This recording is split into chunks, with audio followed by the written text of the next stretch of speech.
हाँ तो प्यारे बच्चों, नमस्ते। क्या हाल चाल है, कैसे हो आप लोग? उम्मीद करते हैं कि आप लोग एकदम अच्छे से होंगे और बहुत ही अच्छे तरीके से मन लगा करके एकदम शानदार तरीके से आप लोग पढ़ाई कर रहे होंगे। प्यारे बच्चों, आज हम लोग एक ऐसे चैप्टर का शुरुआत करने जा रहे हैं जो हमारे देश से जुड़ा हुआ चैप्टर है। चैप्टर का नाम ही है भारत माता। तो इस चैप्टर का आज हम लोग शुभारंभ कर रहे हैं। छोटा सा चैप्टर है, तो ये चैप्टर आज समाप्त भी हो जाएगा। तो आप सभी बच्चे लोग जल्दी जल्दी से हमारे साथ इस लाइव सेशन में जुड़ जाइए ताकि आज एकदम शानदार तरीके से इस चैप्टर को खत्म किया जाए। सभी बच्चों को हमारे तरफ से वेरी गुड इवनिंग। आप सभी बच्चे एकदम मस्त रहें, स्वस्थ रहें, खुश रहें, प्रसन्न रहें और मन लगा करके पढ़ाई करते रहें ताकि अच्छा रिजल्ट आए।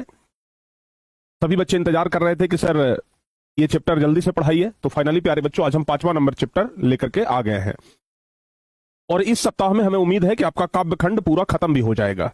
ठीक है ना, काव्यखंड पूरा हम इस सप्ताह में खत्म करने का प्रयास करेंगे। तो आप सभी बच्चे लोग जल्दी जल्दी से जुड़ जाओ ताकि आज बहुत अच्छे तरीके से इस चैप्टर को हम समाप्त करें। ठीक है, हाँ आज व्याकरण का भी क्लास करवाएंगे, शाम में आज व्याकरण का भी क्लास होगा। तो आइए प्यारे बच्चों, सबसे पहले हम इस चैप्टर के जो कवि हैं उनके बारे में बात करते हैं, क्योंकि सबसे पहले तो हम लोगों को कवि परिचय ही पढ़ना है। कवि परिचय के बाद ही हम लोग कविता या कहानी को पढ़ते हैं। तो आइए सबसे पहले हम लोग कवि परिचय ही पढ़ते हैं।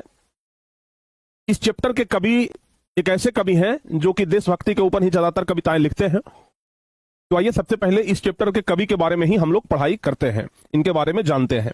प्यारे बच्चों, चैप्टर का नाम क्या है? भारत माता। ठीक है ना, ध्यान से सुनना जरा आप लोग। चैप्टर का नाम है भारत माता।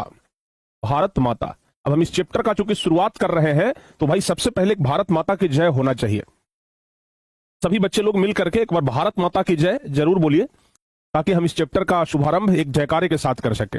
चैप्टर नंबर 5 है और इस चैप्टर के जो कवि हैं प्यारे बच्चों, ध्यान से सुनना, इस चैप्टर के जो कवि हैं उनका नाम है सुमित्रा नंदन पंत। इस चैप्टर के कवि कौन है? ध्यान रखिएगा, इस चैप्टर के कवि हैं सुमित्रा नंदन पंत। सुमित्रा नंदन पंत इस चैप्टर के कवि हैं, ध्यान रखिएगा। इस चैप्टर के कवि कौन है? सुमित्रा नंदन पंत। ठीक है ना, चलिए बहुत बढ़िया, सब लोग भारत माता की जय बोल रहे हैं।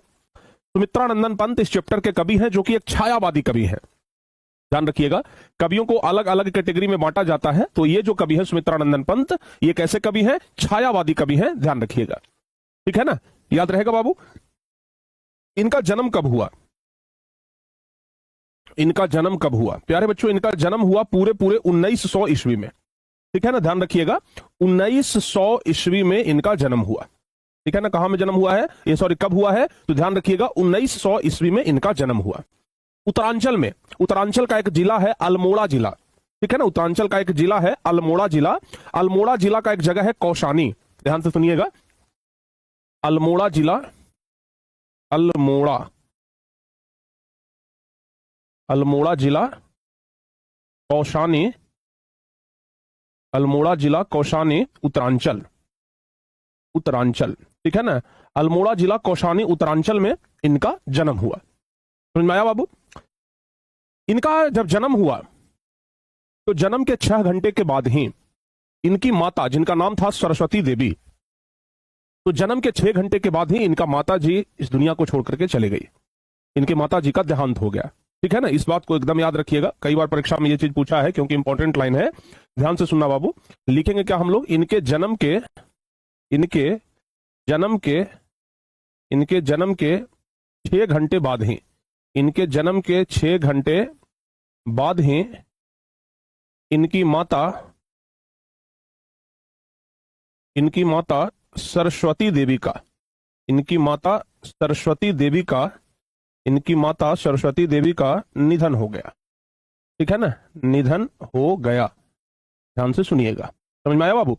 यानी कि जब ये जन्म लिए, सुमित्रा नंदन पंत जब जन्म लिए तो 6 घंटे के बाद ही इनकी माता जी का निधन हो गया। माता जी का नाम क्या था? सरस्वती देवी। याद रखिएगा, इनके माता जी का क्या नाम था बाबू? हम अंडरलाइन कर देते हैं, सरस्वती देवी। ध्यान रखिएगा। इनके पिताजी का नाम था गंगा दत्त पंत। पिताजी का नाम याद रखिएगा, पिताजी का नाम क्या था बाबू? तो याद रखना आप लोग, गंगा दत्त पंत, गंगा दत्त, गंगा दत्त पंत। इनके पिताजी कौन थे? गंगा दत्त पंत। ठीक है ना, जो कि एक अकाउंटेंट थे। ठीक है ना, ध्यान रखिएगा, एक अकाउंटेंट थे। लिखेंगे कि, लिखेंगे हम लोग कि टी एस्टेट में, टी एस्टेट में अकाउंटेंट थे, अकाउंटेंट। टी एस्टेट में अकाउंटेंट थे। गंगादत्त पंत जो सुमित्रानंदन के पिताजी थे, ध्यान रखिएगा, टी एस्टेट में क्या थे? अकाउंटेंट थे। ठीक है बाबू, याद रहेगा। हाँ, इनकी जो प्राथमिक शिक्षा थी, यानी कि शुरुआत में जब ये पढ़ना शुरू किए तो अपने ही प्राथमिक विद्यालय जो अपने इनके गांव में था वहीं से पढ़ाई शुरू किए, और बनारस से इन्होंने हाई स्कूल की शिक्षा ग्रहण की। तो ये भी आप लोग चाहें तो लिख सकते हैं कि प्राथमिक शिक्षा गांव से हुई। इनके शिक्षा के बारे में आप चाहें तो लिख सकते हैं, ठीक है ना, शिक्षा के बारे में चाहे तो लिख सकते हैं। क्या लिखेंगे? कि प्राथमिक शिक्षा गांव से हुई,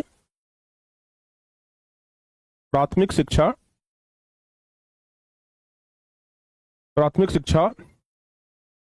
गांव से हुई। प्राथमिक शिक्षा कहां से हुई बाबू? गांव से। और मैट्रिक परीक्षा कहां से पास किए थे?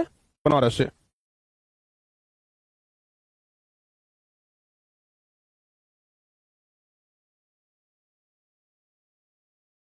ठीक है बाबू, इनकी प्राथमिक शिक्षा गांव से हुई और बनारस से मैट्रिक पास किया, और बनारस से मैट्रिक उत्तीर्ण किए, ठीक है ना। यानी कि शुरुआती शिक्षा इनका कहां से हुआ है? गांव से ही, जो कि सबका होता है लगभग। हर एक लोगों का तो प्राथमिक शिक्षा गांव से ही होता है, जैसे हम हो गए, आप हो गए, सब लोग गांव के अगल बगल में शुरुआत में पढ़ते हैं, बाद में पढ़ाई करने के लिए कहीं बाहर जाते हैं। तो सुमित्रानंदन पंत का भी वैसे ही हुआ। और लास्ट में अब इनका हम लोग निधन देख लेते हैं, यानी कि मृत्यु कब हुआ। तो प्यारे बच्चों ध्यान रखना, सुमित्रानंदन पंत जी का जो मृत्यु हुआ है वो 29 दिसंबर 1977 ईस्वी को हुआ है। कब हुआ है? 29 दिसंबर 1977। 29 दिसंबर 1977 को क्या हो गया? इनका निधन हो गया। समझ में आ गया आप सभी लोगों को? हाँ, ये प्रकृति और सौंदर्य के ही कवि है। ये प्रकृति के ऊपर कविता लिखते हैं, प्रकृति के सुंदरता के ऊपर कविता लिखते हैं, ठीक है ना, ध्यान रखिएगा। ये प्रकृति और सौंदर्य के कवि, हम चाहे तो ये भी लिख सकते हैं कि यह प्रकृति एवं सौंदर्य, यह प्रकृति एवं सौंदर्य के कवि हैं। यह प्रकृति एवं सौंदर्य के कवि हैं, ध्यान रखिएगा। यानी कि जो सुमित्रानंदन पंत हैं ये प्रकृति एवं सौंदर्य के कवि हैं। तो इतना तो हो गया इनके बारे में, जो कि आप लोगों को जरूर याद रखना है। सुमित्रानंदन पंत के बारे में अभी तक हम क्या क्या बताए हैं, ठीक है ना।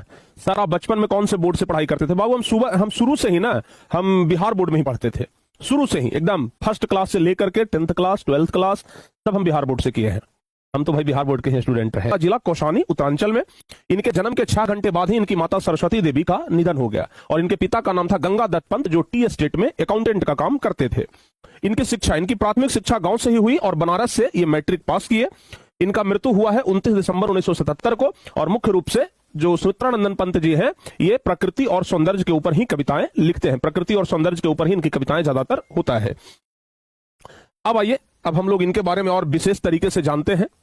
प्यारे बच्चों, कह रहा है इनकी रचनाओं के बारे में। इनकी रचनाओं को याद रखना है। इनकी प्रमुख काव्य कृतियां हैं, जैसे उच्छ्वास इनकी प्रमुख काव्य कृति है, पल्लव हो गया, बीना हो गया, ग्रंथि हो गया, गुंजन हो गया, युगांत हो गया, युगवाणी हो गया, ग्राम्या, स्वर्ण धूलि, स्वर्ण किरण, युगपथ, चिदंबरा, ये सब इनकी प्रमुख काव्य रचना है, यानी कि कविता है। अच्छा, आप कहेंगे कि गुरु जी इसमें जो इंपॉर्टेंट है जरा वो बता दीजिए। इंपॉर्टेंट सबसे ज्यादा तो बाबू ये ग्राम्या है, उसके अलावा चिदंबरा कहां गया? चिदंबरा बहुत ज्यादा इंपॉर्टेंट है, ठीक है ना। उसके अलावा ये युगवाणी बहुत ही ज्यादा इंपॉर्टेंट है, ध्यान रखिएगा।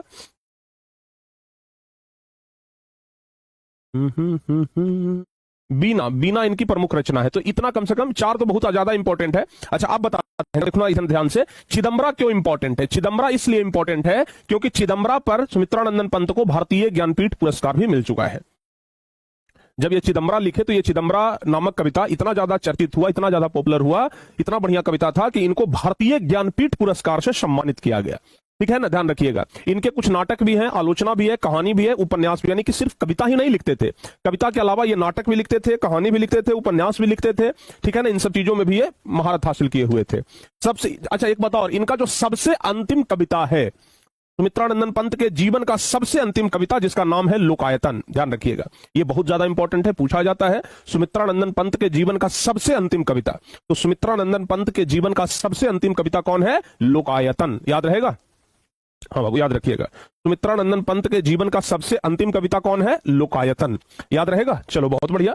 अच्छा, यहां पर जो कविता दिया गया है भारत माता, ये कहां से लिया गया है? तो ये ग्राम्या से लिया गया है। कहां से लिया गया है? ग्राम्या से। अगर आपसे पूछा जाए कि भारत माता शीर्षक कविता कहां से संकलित है, तो बताइएगा भारत माता कविता जो है वो कहां से लिया गया है? ग्राम्या से लिया गया है। बताओ बाबू, याद रहेगा? भारत माता कविता कहां से लिया गया है? तो ध्यान रखिएगा, भारत माता कविता जो है वह ग्राम्या से लिया गया है। ठीक है ना? भारत माता कविता कहां से लिया गया है? ग्राम्या से। कुछ बच्चे कह रहे हैं सर सुमित्रानंदन पंत का फोटो दिखाइए, तो बाबू देखो यही है सुमित्रानंदन पंत, जरा देख लो ध्यान से। ये है हमारे सुमित्रानंदन पंत जी। ठीक है ना? सुमित्रानंदन पंत यही है जो भारत माता कविता लिखे हैं। समझ में आया बाबू? सुमित्रानंदन पंत यही है जो भारत माता कविता को लिखे हैं। समझ में आ गया आप लोगों को यहां तक? बताओ।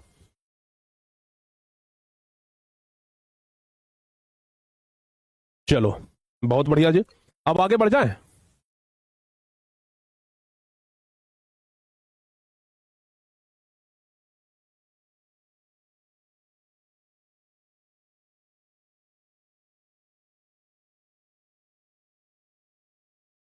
ठीक है बाबू, यहां तक सब लोग बताइए। अकाउंटेंट का क्या मतलब होता है सर? अकाउंटेंट का मतलब होता है हिसाब किताब करने वाला। कहीं पर किसी भी जगह पर हिसाब किताब करने के लिए एक व्यक्ति होता है ना, तो जो व्यक्ति पैसों का हिसाब किताब रखता है उसी को अकाउंटेंट कहा जाता है। याद रहेगा, जो व्यक्ति पैसों का हिसाब किताब रखता है उसे क्या कहा जाता है? अकाउंटेंट कहा जाता है। ध्यान रखिएगा। और जो सुमित्रानंदन पंत के पिताजी थे गंगादत्त पंत, वो अकाउंटेंट का ही काम करते थे। समझ में आया? वो किस चीज का काम करते थे? अकाउंटेंट का ही काम करते थे। ध्यान रखिएगा। तो सुमित्रानंदन पंत के बारे में आप लोगों को हम लगभग सारी बातें बता चुके हैं। याद रखिएगा, ये इधर इनके जीवन के बारे में और ये इधर इनकी रचनाओं के बारे में। ठीक है ना? इनके जीवन के बारे में भी हम बता दिए, इनकी रचनाओं के बारे में भी बता दिए। याद रखिएगा, आपसे पूछा जाएगा सुमित्रानंदन पंत को भारतीय ज्ञानपीठ पुरस्कार किस रचना पर मिला, तो बताइएगा उनको भारतीय ज्ञानपीठ पुरस्कार चिदम्बरा पर मिला है। ठीक है ना? इनकी सबसे अंतिम कविता तो लोकायतन। ये सब करके ना याद रखिएगा। भारत माता कविता कहां से संकलित है? तो ग्राम्या से संकलित है। ग्राम्या से इनकी कविता जो है वो लिया गया है। तो ये सब चीजें आप लोगों को याद रखना है। अब आइए प्यारे बच्चों, सीधे हम अपनी कविता पे आते हैं। भारत माता के बारे में अब हम लोग सीधे पढ़ते हैं। आखिर सुमित्रानंदन पंत जो है वो भारत माता के बारे में क्या कह रहे हैं। एक बात और ध्यान रखिएगा, यह कविता उस समय लिखा गया जिस समय हमारा देश भारत अंग्रेजों का गुलाम था। ठीक है ना? यह कविता इस समय का नहीं है, अभी का नहीं है। यह कविता उस समय लिखा गया जब हमारा देश भारत अंग्रेजों का गुलाम था, जब हमारे देश के लोग अंग्रेजों के गुलामी के जंजीरों में जकड़े हुए थे, उस समय यह कविता लिखा गया है। और उस समय की कविताओं को ही ध्यान में रख करके यहां पर क्या कह रहे हैं जरा सुनिएगा ध्यान से। सुमित्रानंदन पंत लिखते हैं कि भारत माता ग्राम वासिनी, कहते हैं कि जो भारत माता है वो ग्राम वासिनी है, यानी कि भारत माता जो है वो गांव में निवास करती है। ठीक है ना? भारत माता जो है वो कहां निवास करती है? तो भारत माता ग्राम वासिनी है, उनका निवास जो है वो गांव में है। भारत माता गांव में निवास करती है। ठीक है ना? आप लोगों को मैक्स मूलर का वो चैप्टर याद होगा, परंपरा। मैक्स मूलर का वो चैप्टर क्या है? भारत से हम क्या सीखे। याद होगा वो वाला चैप्टर आप लोगों को हम पढ़ाए हैं। उस चैप्टर में मैक्स मूलर भी क्या बोलते हैं? मैक्स मूलर भी यही बात ना बोले थे कि अगर भारत का असली रूप देखना है तो भारत के गांव में देखना होगा, क्योंकि भारत जो है वो मूल रूप से गांव में बसता है। भारत मुख्य रूप से गांव में बसता है, तो इसलिए भारत माता जो है वो ग्राम में बसती है, गांव में बसती है। ध्यान रखिएगा। कह रहा है कि भारत माता ग्राम वासिनी, खेतों में फैला है श्यामल धूल भरा मैला सा आंचल, गंगा यमुना में आंसू जल, मिट्टी की प्रतिमा उदासनी, भारत माता ग्राम वासिनी। प्यारे बच्चों, भारत माता जो है वो गांव में निवास कर रही है, जहां खेतों में हरियाली फैला हुआ है। गांव में जाइएगा, खेत में घूमिएगा तो खेतों में हरियाली फैला हुआ है। सब जगह पे धान रोपे हुए हैं, धान एकदम हरा भरा लग रहा है कि नहीं है बाबू? तो भारत माता जो है वो गांव में निवास करती है, जहां पर कि खेतों में हरियाली फैला हुआ है। कह रहा है धूल भरा मैला सा आंचल, भारत माता की जो आंचल है वह धूल से धूसरित है, धूल और मिट्टी से सना हुआ है। क्योंकि भारत माता के जो पुत्र हैं, जो किसान लोग हैं, वो हमेशा धूल में ही रहते हैं, मिट्टी में ही रहते हैं। और भारत माता का जो पुत्र है वो हमेशा गांव में ही निवास करते हैं, जो किसान है वो गांव में ही रहते हैं। ठीक है ना? इसलिए कहा गया है कि भारत माता ग्राम वासिनी, खेतों में फैला है श्यामल, हरियाली फैला हुआ है, धूल भरा मैला सा आंचल, गंगा यमुना में आंसू जल। भारत माता जंजीरों में इस प्रकार जकड़ी हुई है कि गंगा यमुना में जो जल है ऐसा लगता है कि वो भारत माता की आंखों से निकला हुआ आंसू है। गंगा यमुना में जो अथाह जल है, ऐसा लगता है कि भारत माता की आंखों से निकला हुआ वो आंसू है। कहते हैं मिट्टी की प्रतिमा उदासनी, भारत माता जो पूरी दुनिया में विख्यात है। भारत माता को कौन नहीं जानता है, भारत को कौन नहीं जानता है, लेकिन आज भारत माता का स्थिति यह है, आज भारत माता अंग्रेजों के जंजीरों में जकड़े हुए ऐसे मालूम हो रही है जैसे मिट्टी की प्रतिमा उदासनी। ऐसा लग रहा है कि भारत माता सिर्फ एक मिट्टी की प्रतिमा बनकर के रह गई है। ऐसा लग रहा है कि भारत माता मिट्टी की प्रतिमा बन गई है। ठीक है ना। तो यही कहा गया है, भारत माता ग्राम बासनी, खेतों में फैला है श्यामल, धूल भरा मैला सा आंचल, गंगा यमुना में आंसू जल, मिट्टी की प्रतिमा उदासनी, भारत माता ग्राम बासनी। ठीक है ना। तो प्यारे बच्चों, कवि सुमित्रानंदन पंत इस कविता में भारत माता का चित्र एक ऐसी मां के रूप में प्रस्तुत करते हैं जिसका वास्तविक निवास कहां है, गांव में है। भारत माता गांव में बसती है।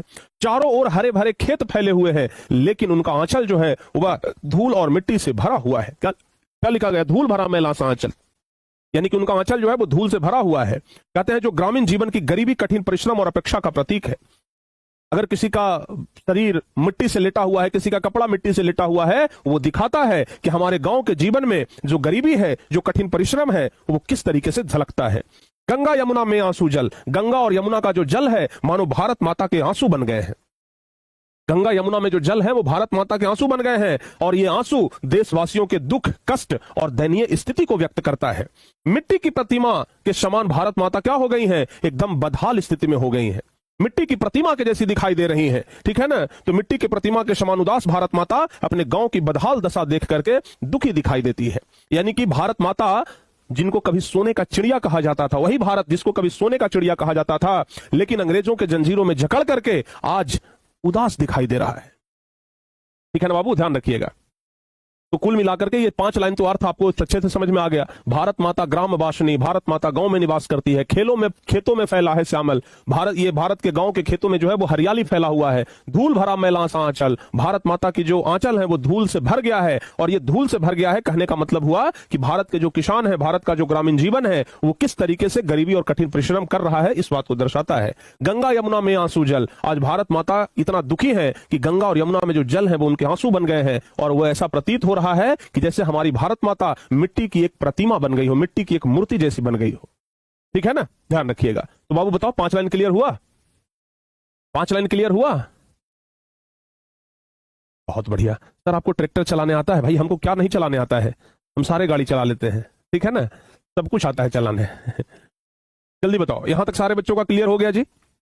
यहां तक सभी बच्चों का क्लियर हो गया? चलो आगे बढ़ते हैं। अगला पंक्ति क्या कह रहा है? दैन्य जड़ित अपलकनत चितबन। क्या कह रहा है बाबू, जरा समझिएगा। दैन्य जड़ित अपलकनत चितबन, अंधेरों में चीर नीरव रोदन, युग युग के तमसे विषन्न मन, वह अपने घर में प्रवासिनी। भारत माता के बारे में कहा जा रहा है, भारत माता के दयनीय स्थिति का चित्रण किया जा रहा है। भारत माता के जो संतान है कितने गरीब हैं, कितने दुखी हैं, इस चीज को दिखाया जा रहा है। कह रहा है कि दैन्य जड़ित अपलकनत चितबन, उनका जो भारत माता की जो पलकें हैं वो बिना झपकाए ही हमेशा खुली है।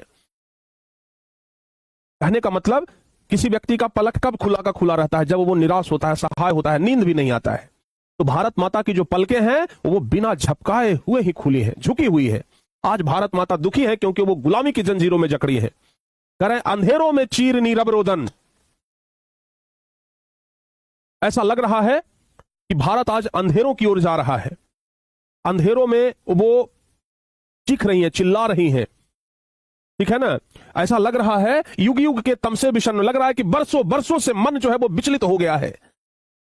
गुलामी के जंजीरों में जकड़ करके, मतलब अंग्रेजों के गुलाम बन करके मन जो है वो अत्यंत दुखी हो गया। युग युग के तमसे विषन्न मन, युग युग के सताए हुए भारत मां, उनका मन एकदम विषन्न हो गया है, विचलित हो गया है।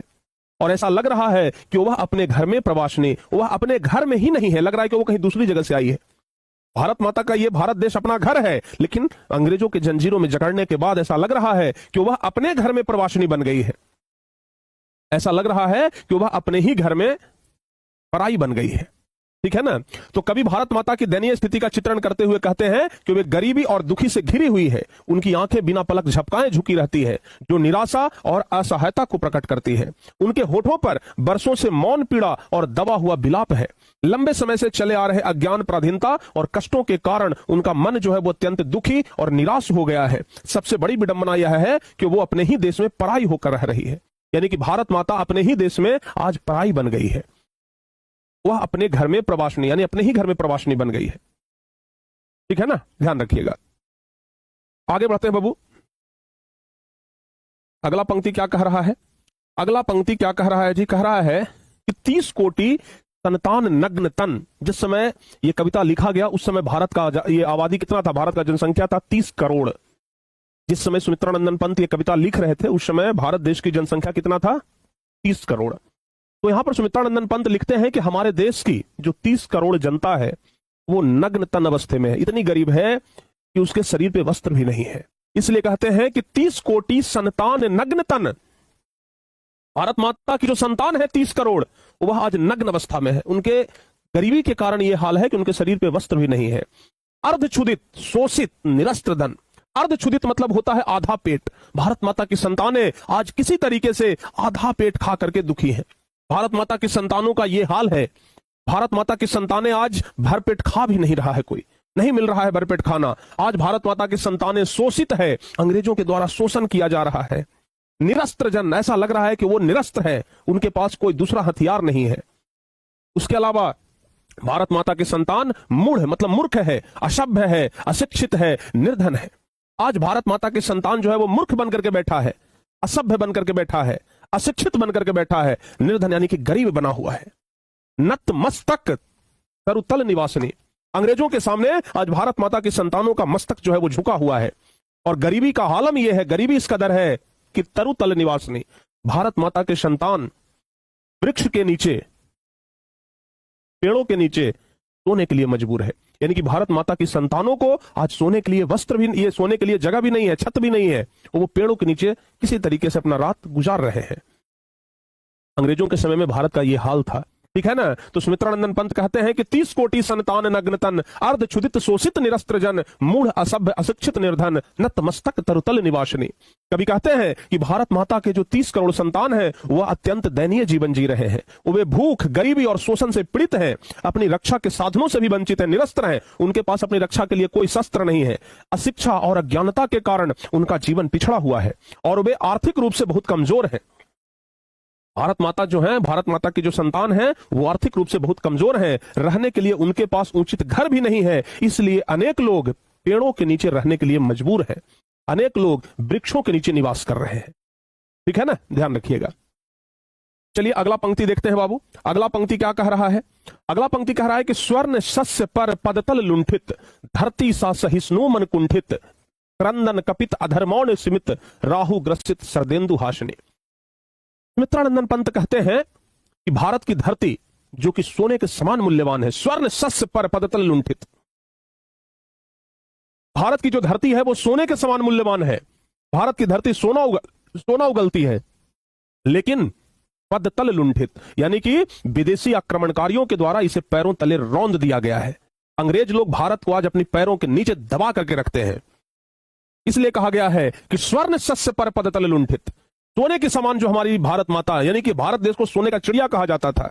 भारत की जो धरती है वो सोना उपजाती है, सोने के समान मूल्यवान धरती है, और जो विदेशी शासकों के द्वारा अपनी कह सकते हैं कि पैरों के नीचे उछल दिया गया है। कहते हैं कि धरती सा सहिष्णु मन कुंठित।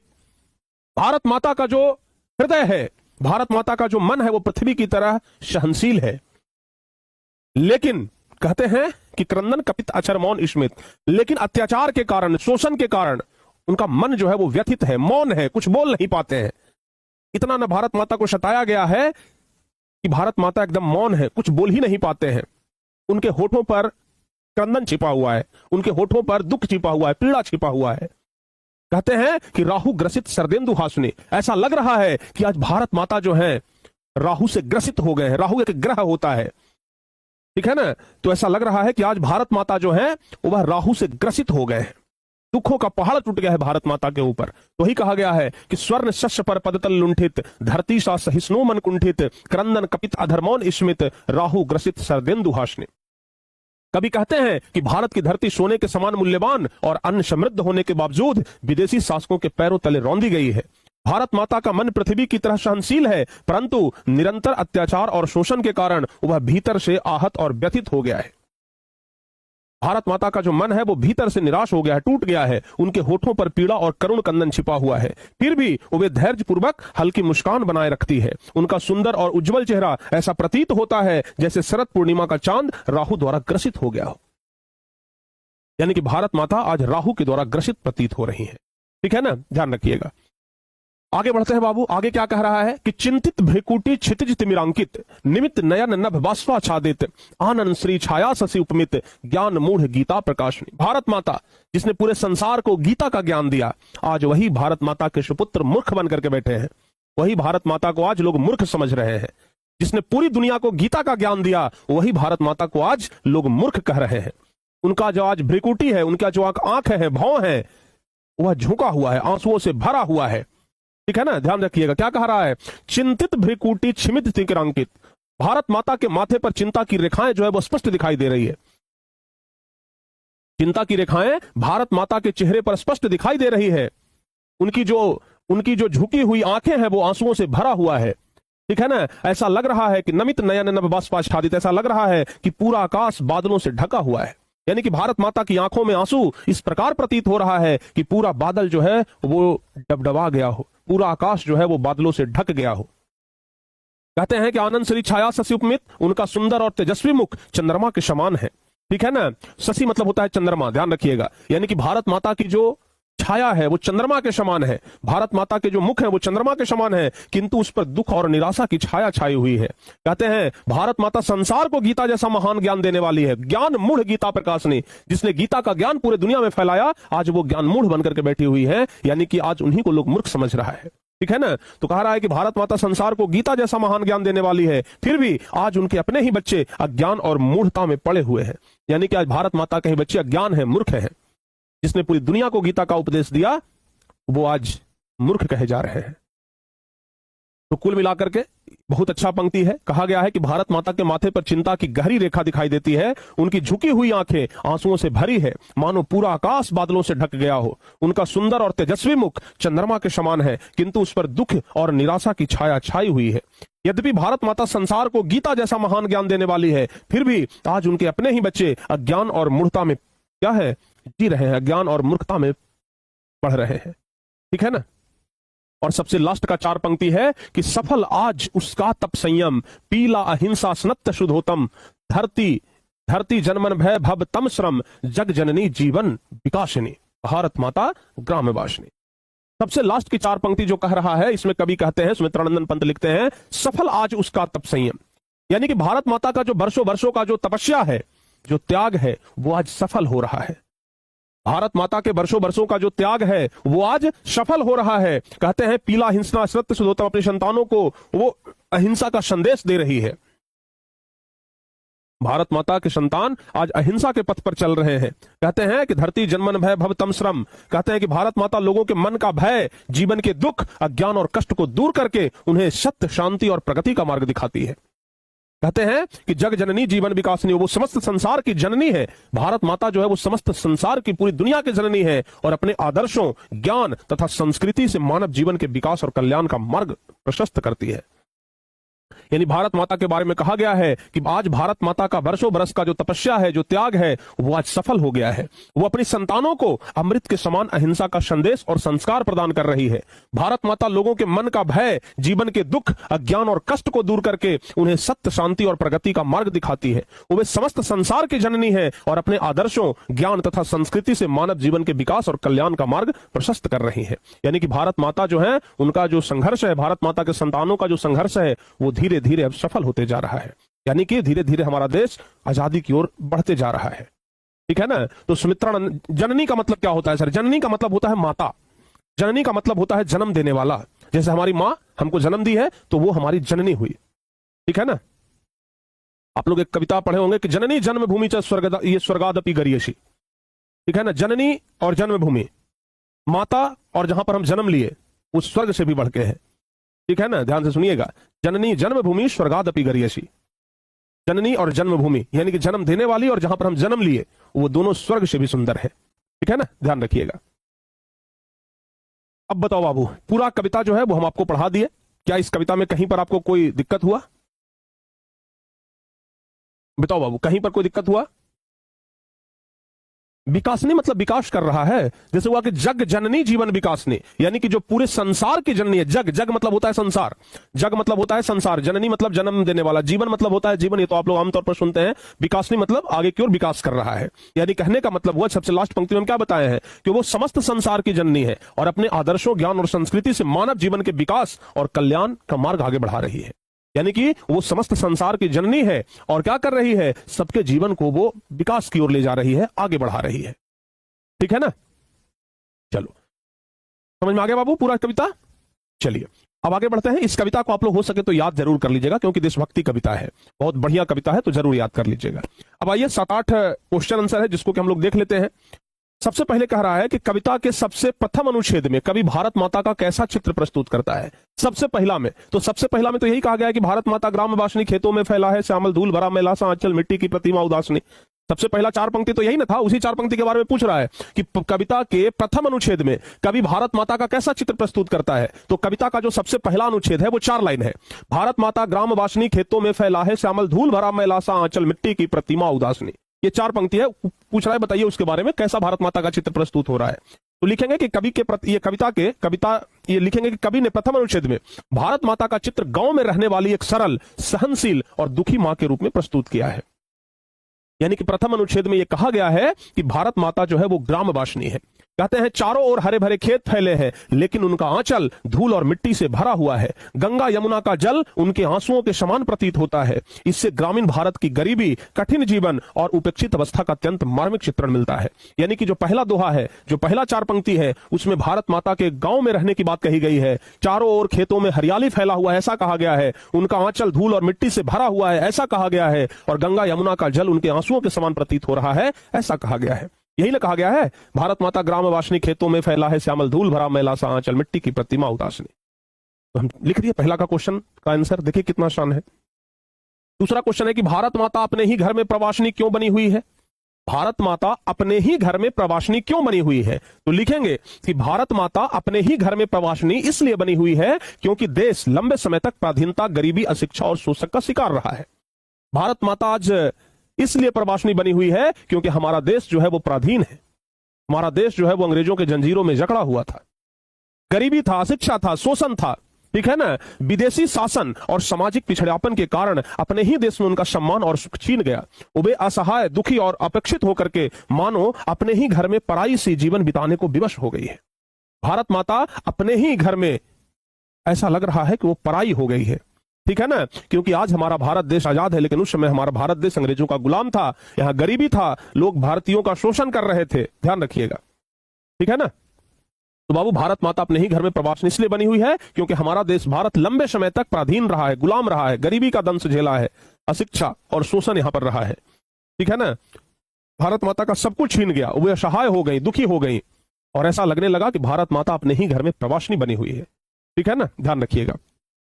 प्रवासिनी क्या होता है सर जी? देखो बाबू, प्रवासिनी का मतलब क्या होता है? जैसे हम किसी दूसरे के घर में गए तो उसको कहा जाता है प्रवासिनी। जैसे आप इसका एक सटीक एग्जांपल ऐसे समझ सकते हो, किसी लड़की का ब्याह होता है, ठीक है ना? तो लड़की के ब्याह के बाद लड़की अपने घर को छोड़ देती है, वो दूसरे के घर में चली जाती है।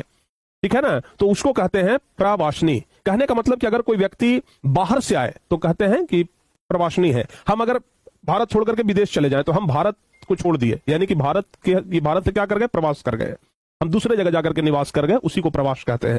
तो ऐसा लग रहा है कि आज भारत माता भारत की ही नहीं है, ऐसा लग रहा है कि भारत माता कहीं दूसरे से, मतलब कि कहीं दूसरे जगह से आकर के यहां निवास कर रही हो। भारत माता प्रवासिनी लग रही है। ठीक है ना? ध्यान रखिएगा। तीसरा नंबर क्वेश्चन है कि कविता में कवि भारतवासियों का कैसा चित्र खींचता है। कविता में कवि सुमित्रानंदन पंत जो है वह भारतवासियों का कैसा चित्र खींचते हैं। तो लिखेंगे कि कवि ने भारतवासियों का अत्यंत दयनीय चित्र प्रस्तुत किया है। वे भूख, गरीबी, शोषण और अशिक्षा से पीड़ित है। यानी कि कविता में भारतवासियों का, भारत माता के बेटों का ऐसा चित्र प्रस्तुत किया गया है जैसा लग रहा है कि भारत माता के जो बेटे हैं वो भूख, गरीबी और शोषण से पीड़ित है। उनकी आर्थिक स्थिति कमजोर है तथा वो अपनी रक्षा करने में भी असमर्थ है। यानी कि भारतवासियों के बारे में कवि कहते हैं कि भारत के लोग भूख, गरीबी और शोषण से पीड़ित हैं, वो आर्थिक रूप से कमजोर है, वो अपनी रक्षा करने में भी असमर्थ है। अनेक लोगों के पास रहने के लिए घर तक नहीं है। अज्ञान और अभाव से घिरे ये लोग कठिन जीवन जी रहे हैं, जिससे तत्कालीन भारत की वास्तविक स्थिति स्पष्ट होती है। भारत के लोगों के बारे में कहा गया है कि भारत के लोग कितने दुख के साथ अपना जीवन गुजार रहे हैं, जीवन काट रहे हैं। ठीक है ना। आगे कहा गया है भारत माता का हास्य भी राहु ग्रसित होकर ये क्यों दिखाई पड़ रहा है? भारत माता का मन, भारत माता का हृदय ऐसा लग रहा है कि वो राहु से ग्रसित है। राहु एक ग्रह होता है, जैसे शनि ग्रह, लोगों के ऊपर अगर शनि ग्रह चलता है तो कहते हैं कि दिन खराब चल रहा है, कहते हैं ना। अगर किसी के ऊपर शनि ग्रह चले तो बोलते हैं कि दिन बहुत खराब चल रहा है यार, एकदम शनिचरा ग्रह चल रहा है। वैसे ही राहु भी एक ग्रह है, तो ऐसा लग रहा है कि भारत माता के ऊपर आज राहु ग्रह चल रहा है। ठीक है ना। तो कभी यहां पर क्या कह रहे हैं, कभी यहां पर यही बात ना कह रहे हैं कि भारत माता का हास्य भी, भारत माता का हृदय भी राहुग्रस्त क्यों हो गया है? तो लिखेंगे हम लोग कि भारत माता का हास्य राहुग्रस्त इसलिए दिखाई पड़ रहा है क्योंकि देश जो है वो पराधीनता, शोषण, गरीबी और दुख से घिरा हुआ था। देश जो है वो पराधीन है, गुलाम है, शोषण है, गरीबी है, दुख से घिरा हुआ है। विदेशी शासन के अत्याचारों ने भारत की समृद्धि और गौरव को धूमिल कर दिया था, इसलिए उनके चेहरे की मुस्कान भी पूर्ण रूप से प्रसन्न नहीं दिखती। इसलिए भारत माता के चेहरे पर मुस्कान भी नहीं दिखाई पड़ता है क्योंकि भारत माता गुलाम है, भारत माता शोषण किए जा रहे हैं, भारत माता के पुत्र गरीबी में जी रहे हैं। ठीक है ना, ध्यान रखिएगा। इसलिए उनके चेहरों पर मुस्कान भी नहीं दिखाई देता है, बल्कि शरद पूर्णिमा के चंद्रमा पर राहु की छाया की तरह फीकी और दुखपूर्ण प्रतीत होती है। ऐसा लग रहा है कि भारत माता के चेहरों पर आज फीकापन है, राहु से ग्रसित है, ऐसा प्रतीत हो रहा है। ठीक है ना, ध्यान दीजिएगा। आइए प्यारे बच्चों, 5वां नंबर क्वेश्चन देखते हैं। कह रहा है कि कभी भारत माता को गीता प्रकाशनी मानकर भी ज्ञान मूढ़ क्यों कहता है? कभी ऐसा क्यों कहते हैं कि भारत जिसने पूरी दुनिया को गीता का ज्ञान दिया, लेकिन आज वही भारत जो है वो क्या है? असहाय है। वही भारत जो है वो आज ऐसा लग रहा है कि मानो आज असहाय है, ऐसा लग रहा है कि आज वो मूर्ख है, ज्ञान मूढ़, ज्ञान से मूर्ख है। मूढ़ मतलब मूर्ख होता है। धूमिल का मतलब क्या होता है सर? धूमिल का मतलब होता है, जैसे हम कहते हैं ना कि ऐसा मान सकते हैं चेहरा उदास है। जैसे मान लिया जाए कि चेहरा उदास है तो हम कहते हैं कि चेहरा धूमिल क्यों हो गया है। ठीक है, चेहरा अगर उदास होता है तो हम कहते हैं ना कि चेहरा एकदम धूमिल हो गया है, तो वही वाला बात है। तो कभी भारत माता को गीता प्रकाशनी इसलिए कहते हैं क्योंकि भारत ने संसार को गीता जैसा महान ज्ञान दिया है। भारत ने संसार को गीता के जैसा महान ज्ञान दिया है, फिर भी वे उन्हें ज्ञान मूढ़ इसलिए कहते हैं कि उनके अपने ही पुत्र पुत्रियां अशिक्षा और अज्ञान से घिरे हुए हैं। भारत माता जो है, भारत माता को गीता प्रकाशनी इसलिए कहा गया क्योंकि भारत एक ऐसा देश है जहां पर पूरी दुनिया के लोग पढ़ने के लिए आए। और ज्यादा दूर नहीं, बिहार में ही देख लीजिए ना, नालंदा विश्वविद्यालय, जहां पूरी दुनिया के लोग, पूरे संसार के लोग पढ़ने के लिए आए। भारत ही एक ऐसा देश है जहां से गीता का ज्ञान प्रकाश फैलाया गया। ठीक है ना। लेकिन फिर भी आज भारत के लोगों को मूर्ख इसलिए कहते हैं क्योंकि उनके अपने ही पुत्र जो हैं वो अशिक्षा और अज्ञान से घिरे हुए हैं। महान ज्ञान की भूमि होने के बावजूद समाज में शिक्षा का अभाव और अंधविश्वास फैला हुआ है, जो कवि के लिए अत्यंत दुख का विषय है। जो कवि के लिए अत्यंत दुख का विषय है, ऐसा प्रतीत हो रहा है। ठीक है, आइए 6ठा नंबर क्वेश्चन देख लेते हैं। कवि की दृष्टि में आज भारत माता का जो तपस्या है वो क्यों सफल है? लास्ट में कहते हैं ना कि भारत माता का तपस्या जो है, भारत माता के पुत्रों का जो तपस्या है वो आज सफल होता हुआ दिखाई दे रहा है। तो आज क्यों सफल हो रहा है? तो वही हम लोग लिखेंगे कि कवि के अनुसार आज भारत माता का वर्षों का तप, त्याग और संयम सफल हुआ है क्योंकि वो अपनी संतानों को अहिंसा, सत्य, प्रेम और मानवता का संदेश दे रही है। उनके आदर्श लोगों के मन से भय, अज्ञान और दुख को दूर कर रहे हैं। यानी कि भारत माता के जो संतान है उनका तपस्या आज सफल हो रहा है क्योंकि वो अपने संतान को, भारत माता अपने संतानों को अहिंसा का पाठ पढ़ाते हैं, सत्य और अहिंसा, सत्य और प्रेम, मानवता का संदेश देते हैं। उनके आदर्श लोगों के मन में भय, अज्ञान और दुख को दूर कर रहे हैं। भारत विश्व को शांति, नैतिकता और मानव कल्याण का मार्ग दिखा करके जीवन के विकास में महत्वपूर्ण योगदान दे रहा है। तो इसलिए कह सकते हैं कि भारत माता का तपस्या जो है वो सफल होते जा रहा है। 7वां नंबर क्वेश्चन व्याख्या करना है। स्वर्ण शस्य पर पदतल लुंठित, धरती सा सहिष्णु मन कुंठित। इसका अर्थ लिखना है। अर्थ तो ऐसे हम पूरा कविता का आपको बता चुके हैं, एक पंक्ति का अर्थ लिखना है कि स्वर्ण शस्य पर पदतल लुंठित, धरती सा सहिष्णु मन कुंठित। तो लिखेंगे प्रस्तुत पद्यांश हमारे पाठ्य पुस्तक गोधूली भाग 2 के काव्य खंड के भारत माता शीर्षक पाठ से लिया गया। देखो बाबू, जब भी व्याख्या करने वाला क्वेश्चन आए तो सबसे पहले हम लोग उस क्वेश्चन का परिचय देंगे कि आखिर ये पंक्ति कहां से लिया गया है। तो हम लोग लिख दिए कि यह जो पंक्ति है वह गोधूली भाग 2 के काव्य खंड के भारत माता शीर्षक से लिया गया है, जिसके कवि कौन है? सुमित्रानंदन पंत जी है। और इन पंक्तियों में कवि ने भारत माता की समृद्धि और उनकी जो दुख है, जो पीड़ा है, उसका चित्रण किया है। भारत की धरती सोने के समान मूल्यवान और अन्न से भरपूर होने पर भी विदेशी शासकों के अत्याचारों से रौंदी गई। भारत माता का मन पृथ्वी की तरह सहनशील है, पर निरंतर शोषण और अन्याय के कारण वह भीतर से अत्यंत दुखी और आहत हो गया है। यानी भारत माता का जो हृदय है वो भीतर से दुखी हो गया है, भीतर से आहत हो गया है। ध्यान रखिएगा। दूसरा पद है बाबू, दूसरा पंक्ति का अर्थ भी लिखना है कि चिंतित भ्रिकुटी क्षितिज तिमिरांकित नमित नयन नभ बाष्पाच्छादित। भारत माता की आंखों में आज उदासी है, उनका जो भाव है, उनका जो ललाट है, वहां पर दुख दिखाई दे रहा है। उनकी आंखों से आंसू ऐसे निकल रहा है कि पूरा आकाश बादलों से भर गया हो। तो लिखेंगे हम कि प्रस्तुत पद्यांश हमारे पाठ्य पुस्तक गोधूली भाग 2 के काव्य खंड के भारत माता शीर्षक से लिया गया है। यह पंक्ति भी भारत माता से लिया गया है, जिसके कवि कौन है? सुमित्रानंदन पंत जी हैं। इन पंक्तियों में कवि भारत माता की चिंता और करुणा का चित्र प्रस्तुत करते हैं। इन पंक्तियों में भारत माता का ही चित्र प्रस्तुत किया गया है, भारत माता के चिंता का चित्र प्रस्तुत किया गया है। उनके माथे पर चिंता की गहरी रेखाएं हैं और उनकी झुकी हुई आंखें आंसुओं से भरी हुई है।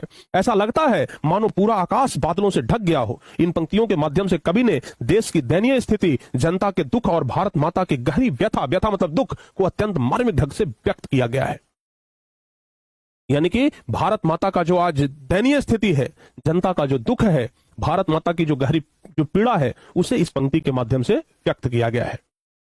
चलिए आगे बढ़ते हैं। लेखक का जन्म और मृत्यु का जो ट्रिक है ना, वो हम आपको लास्ट में बताएंगे। जब पूरा चैप्टर पढ़ा लेंगे तो लास्ट में हम आपको बताएंगे कि ट्रिक के माध्यम से आप कैसे याद रख सकते हैं। लास्ट में हम आपको जरूर बताएंगे।